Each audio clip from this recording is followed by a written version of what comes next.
ഇനി കേരളത്തിന്റെ സ്വന്തം ഫെനി അടുത്ത മാസം വിപണിയിലെത്തും. കശുമാങ്ങയിൽ നിന്നുള്ള ഈ മദ്യത്തിന് കെ ഫെനി എന്നാണ് പേരിട്ടിരിക്കുന്നത്. അടുത്ത മാസം വിപണിയിൽ നിന്ന് അത് വാങ്ങി കുടിക്കാം. ഏറെ പ്രശസ്തി നേടിയ ഗോവൻ ഫെനിയുടെ മാതൃകയിലാണ് കേരളത്തിന്റെ തനത് മദ്യമായ കെ ഫെനി എത്തുന്നത്.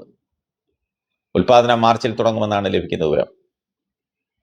കണ്ണൂർ പയ്യാവൂർ സഹകരണ ബാങ്കിന്റെ നേതൃത്വത്തിൽ തയ്യാറാക്കുന്ന തനത് മദ്യം മാർച്ച് 10-നും 15-നും ഇടയിൽ വിപണിയിലെത്തുമെന്നാണ് ഇതുവരെയുള്ള അറിവ്. ബിവറേജസ് കൺസ്യൂമർ ഫെഡ് ഔട്ട്ലെറ്റുകളിലൂടെയാണ് വിപണനം നടത്തുന്നത്. കശുമാങ്ങ വാറ്റിയെടുത്ത് നിർമ്മിക്കുന്ന ഈ മദ്യം സഹകരണ മേഖലയിൽ പുതിയ ചരിത്രമാകും.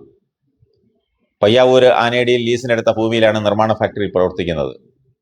ഡിസംബർ മുതൽ മെയ് വരെ നീളുന്ന കശുമാങ്ങ സീസണിലാണ് ഫാക്ടറിയുടെ പ്രവർത്തനം. ഓഫ് സീസണിൽ കശുവണ്ടി സംസ്കരണം നടക്കും. കഴിഞ്ഞ ഡിസംബറിൽ ഉൽപാദനം ആരംഭിക്കാനുള്ള ഒരുക്കം പൂർത്തിയായെങ്കിലും എക്സൈസ് അനുമതി നൽകാൻ വൈകി. അതുകൊണ്ട് അതിൻ്റെ ഉൽപാദനം നടന്നില്ല. തോട്ടങ്ങളിൽ ലക്ഷക്കണക്കിന് കിലോ കശുമാങ്ങ ചീഞ്ഞളിഞ്ഞ് നശിക്കുന്നത് കെ ഫെനി വരുന്നതോടെ പരിഹാരമാകും. 1 കിലോ കശുവണ്ടി ശേഖരിക്കുമ്പോൾ 11 കിലോ കശുമാങ്ങ കിട്ടും. ഇത് സംസ്കരിക്കുമ്പോൾ 500 മില്ലി ഫെനി ലഭിക്കും. ലിറ്ററിന് 200 മുതൽ 250 രൂപ വരെയാണ് ഉൽപാദന ചെലവ്.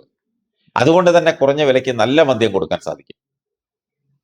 പോഷകസമൃദ്ധമായ കശുമാങ്ങ തോട്ടങ്ങളിൽ നശിക്കുന്നത് സംബന്ധിച്ചുള്ള ആലോചനയിൽ നിന്നാണ് കെ ഫെനി എന്ന ഈ ആശയത്തിന്റെ ഉത്ഭവം. 3 ദശകങ്ങൾക്ക് മുൻപ് ബാങ്ക് പ്രസിഡന്റും കർഷക സംഘം സംസ്ഥാന സമിതി അംഗവുമായ TM ജോഷി, അദ്ദേഹം ഗോവയിലെ കരാറുകാരനായ സഹോദരൻ റോജറിനെ സന്ദർശിക്കാൻ പോയപ്പോൾ അവിടെ കണ്ട പ്രാദേശിക ഫെനി ഉൽപാദന കേന്ദ്രങ്ങളിൽ നിന്നാണ് ഈ ആശയത്തിലെത്തിയത്. പ്രാഥമിക സഹകരണ സംഘങ്ങളിലൂടെ കശുമാങ്ങ സംഭരിക്കും. ഇതിന്റെ ചണ്ടി ജൈവവളമായി സംസ്കരിച്ച് വിൽക്കും. ആറളം ഫാം ഉൾപ്പെടെ വലിയ തോട്ടങ്ങളിലേക്ക് ഉൽപാദനം വ്യാപിപ്പിക്കാനും പദ്ധതിയുണ്ട്. ഫെനിയുടെ വില സഹകരണ വകുപ്പും ബിവറേജസ് കോർപ്പറേഷനും ചർച്ച നടത്തി തീരുമാനിക്കുമെന്നാണ് സഹകരണ ബാങ്ക് അധികൃതർ പറയുന്നത്. ഏതായാലും ഇപ്പോൾ മാർക്കറ്റിൽ കിട്ടുന്ന മദ്യങ്ങളെക്കാൾ വില കുറവായിരിക്കും കെ ഫെനിക്ക്. നമുക്ക് കാത്തിരിക്കാം.